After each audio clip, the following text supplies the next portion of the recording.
ఈ ఓఆర్ఎస్ ద్రావణంలో ఉన్నటువంటి రసాయనిక కంపోజిషన్ అనేది very very important area, particularly from cholera డిసీజ్లు. సాధారణంగా ఓఆర్ఎస్ ద్రావణాన్ని ఏ ఏ రసాయనాల ద్వారా తయారు చేస్తారు?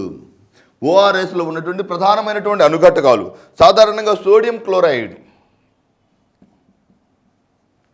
Sodium chloride, sodium chloride. Sodium క్లోరైడ్లో సాధారణంగా 3.5 grams sodium chloride. Next sodium bicarbonate, sodium bicarbonate, sodium bicarbonate నుండి సాధారణంగా sodium bicarbonate 2.5 grams. Potassium chloride KCl 1.5 grams, potassium chloride 1.5 grams. Glucose 20 grams, sucrose 40 grams. ఈ టేబుల్లో వెరీ వెరీ ఇంపార్టెంట్ ఇన్ఫర్మేషన్ ఉంది. ఎట్టి పరిస్థితుల్లో ఈ ఇన్ఫర్మేషన్లో ఎలా క్వశ్చన్స్ అడుగుతాడో చూద్దాం. ఉన్నటువంటి అంటే మనం ఊహించినటువంటి ఏరియాస్లో నుంచి చాలా ప్రాథమిక క్వశ్చన్ రావచ్చు. ఓఆర్ఎస్ ద్రావణంలో ఉపయోగించేటువంటి రసాయనాలలో అధిక మొత్తంలో కనిపించే రసాయనం సుక్రోజ్. లేకపోతే ఎలా క్వశ్చన్ అడగవచ్చు, ఈ క్రింది లవణాలలో ఏ లవణాలు ఓఆర్ఎస్ ద్రావణంలో లభించవు అంటే సాధారణంగా sodium chloride, sodium bicarbonate, potassium chloride, glucose అన్నప్పుడు గ్లూకోజ్ మనకు తెలుసు, సోడియం క్లోరైడ్ తెలుసు, సోడియం ఉంటే కంపల్సరీగా పొటాషియం కూడా ఉంటుంది కాబట్టి, కానీ సోడియం బైకార్బోనేట్ అనుకోం. వాస్తవానికి sodium chloride 3.5 grams, sodium bicarbonate 2.5 grams, potassium chloride 1.5 grams, glucose 20 grams కలిసినటువంటి సంఘటనాన్ని లేదా ఈ పదార్థాలు ఈ మోతాదులో కలుపబడిన తర్వాత వీటిని 1 లీటర్ శుభ్రమైన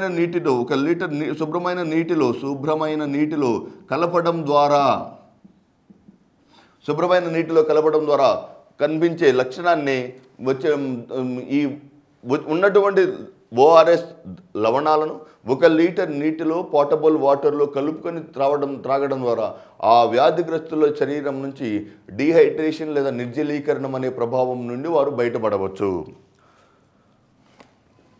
ఇది కలరాకు సంబంధించినటువంటి సమాచారం. వ్యాధికారకం విబ్రియో కలరా, కానీ ప్రభావితమయ్యే వ్యవస్థ జీర్ణ వ్యవస్థ. రెండవ వ్యాధి టైఫాయిడ్.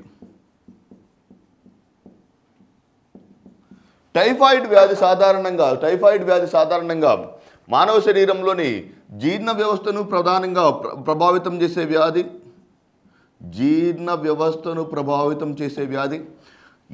సాధారణంగా కలుగు చేసే వ్యాధికారకం సాల్మోనెల్లా టైఫీ. టైఫాయిడ్ వ్యాధిని కలుగు చేసే వ్యాధికారకం సాల్మోనెల్లా టైఫీ. ఈ సాల్మోనెల్లా టైఫీ ద్వారా సోకే ఈ టైఫాయిడ్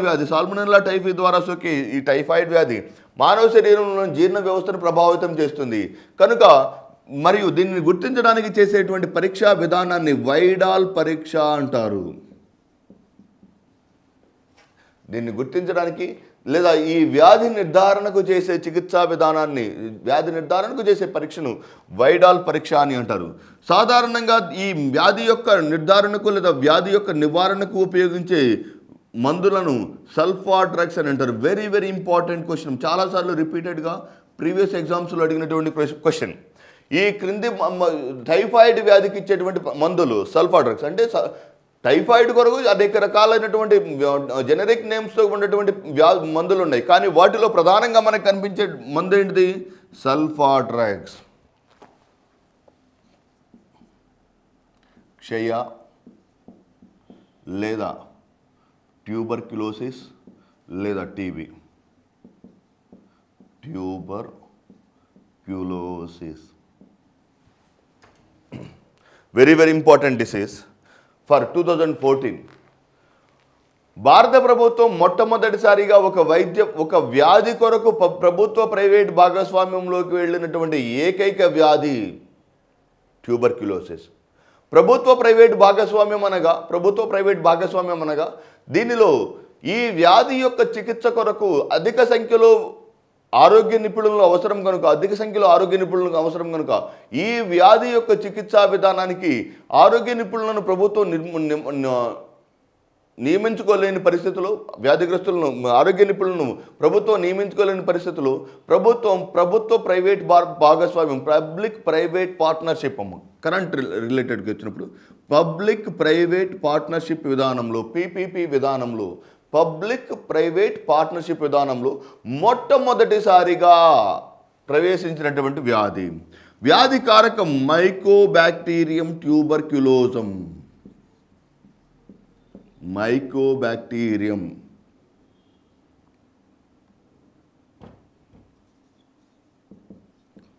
ట్యూబర్క్యులోసం.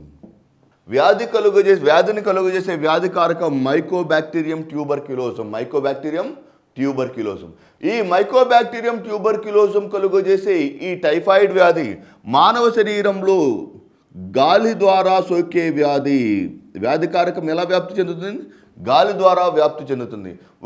ఒక వ్యక్తి నుంచి మరొక వ్యక్తికి, వ్యాధిగ్రస్తుడైనటువంటి మానవుడి నుంచి ఆరోగ్యవంతమైన మానవునికి సోకడానికి ప్రధానమైనటువంటి కారకం గాలి.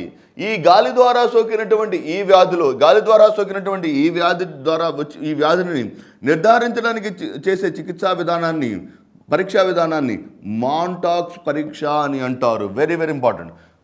ఇంతకుముందు మనం చూసాము టైఫాయిడ్ వ్యాధికి చేసేటువంటి పరీక్షా విధానాన్ని వైడాల్ పరీక్షా విధానం అని, వేరాజ్ in the case of TB వ్యాధిని నిర్ధారించడానికి చేసే పరీక్షా విధానాన్ని మాంటాక్స్ పరీక్షా విధానం అని అంటారు. ఈ వ్యాధి విధానంలో సాధారణంగా ఈ వ్యాధి నివారణకు చేసే చికిత్సా విధానాన్ని లేదా ఆధునిక చికిత్సా విధానాన్ని DOTS అని అంటారు. Dots directly observed treatment short course.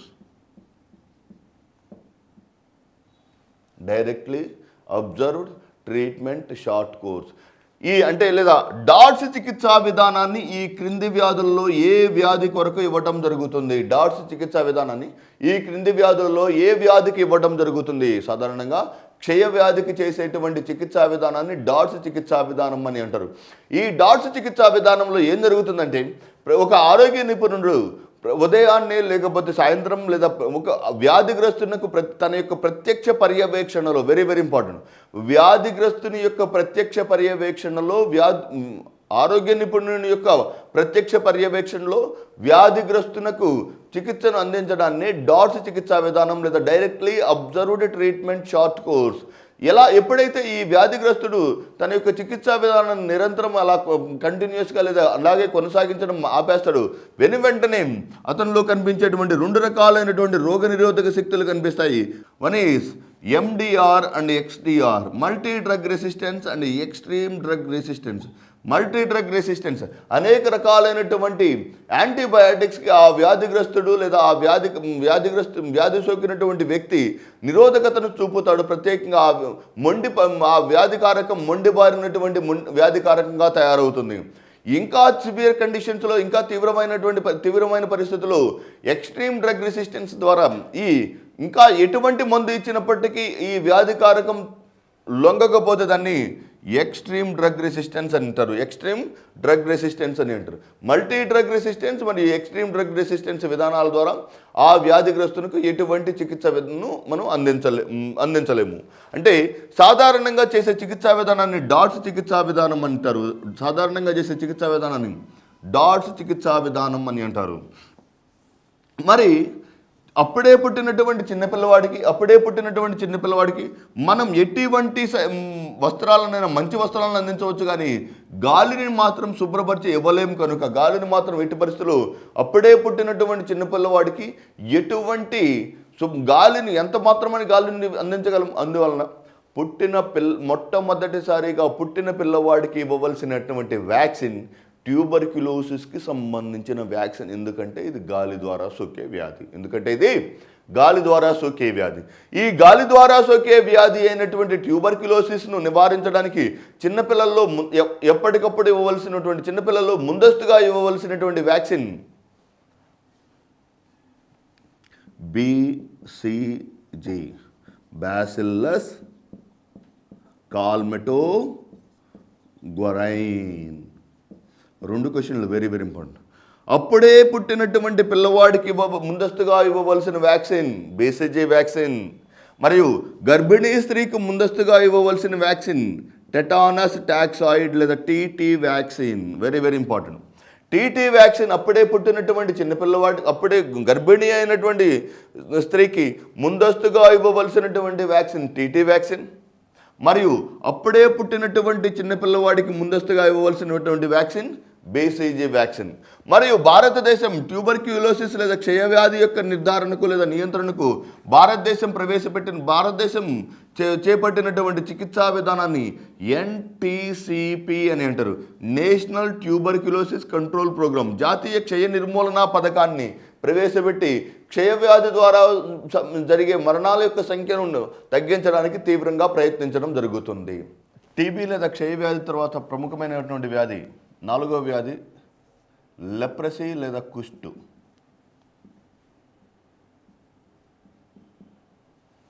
Leprosy లేదా కుష్టు వ్యాధికారకం మైకోబాక్టీరియం లెప్రీ.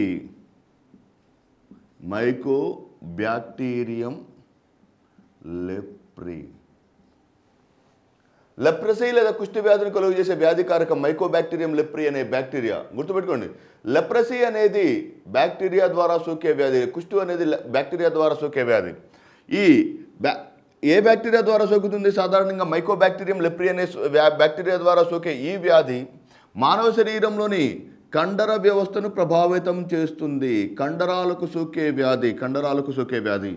సో వేర్ల లోపల ఉన్నటువంటి, సాధారణంగా చర్మం లోపల ఉన్నటువంటి కండర వ్యవస్థను నిర్వీర్యం చేసేటువంటి వ్యాధి లెప్రసీ లేదా కుష్టి వ్యాధి. ఈ కుష్టి వ్యాధిలో సాధారణంగా మానవ శరీరంలో కండర వ్యవస్థను నిర్వీర్యం చేసే ఈ కుష్టి వ్యాధిలో వ్యాధిని హాన్సన్ వ్యాధి అని కూడా పిలుస్తారు. హాన్సన్ వ్యాధి అని కూడా పిలుస్తారు. ఎందుకంటే మొట్టమొదటిసారిగా దీన్ని కనుగొన్న శాస్త్రవేత్త హాన్సన్ అయినందువలన, దీన్ని మొట్టమొదటిసారిగా ఈ వ్యాధికారకాన్ని మొట్టమొదటిసారిగా కనుగొన్న శాస్త్రవేత్త హాన్సన్ అయినందువలన ఈ వ్యాధిని హాన్సన్ వ్యాధి అని కూడా పిలుస్తారు.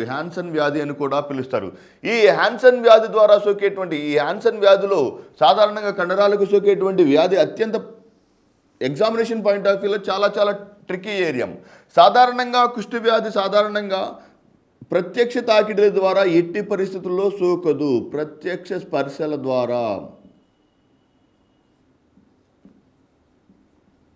లేదా డైరెక్ట్ కాంటాక్ట్ లేదా ప్రత్యక్ష స్పర్శల ద్వారా ఒక వ్యక్తి నుంచి మరొక వ్యక్తికి సోకదు. ఒక మల్టీ డ్రగ్ థెరపీ, దీన్ని నివారణకు ఉపయోగించే చికిత్సా విధానాన్ని MDT లేదా మల్టీ డ్రగ్ థెరపీ. ఈ మల్టీ డ్రగ్ థెరపీ ద్వారా MDT లేదా మల్టీ డ్రగ్ థెరపీ ద్వారా ఉపయోగించేటువంటి మందుల ద్వారా సాధారణంగా ఈ వ్యాధి ఒక వ్యక్తి నుంచి మరొక వ్యక్తికి సోకదు, ప్రత్యక్షత. కానీ వ్యాధిగ్రస్తురాలైన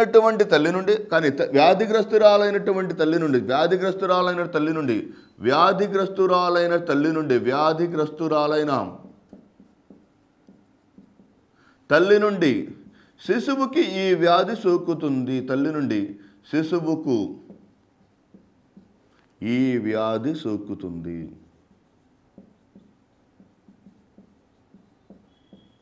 this is very very important. Leprosy లేదా కుష్టి వ్యాధి మైకోబాక్టీరియం లెప్రీ అనే బ్యాక్టీరియా ద్వారా సోకే ఈ వ్యాధి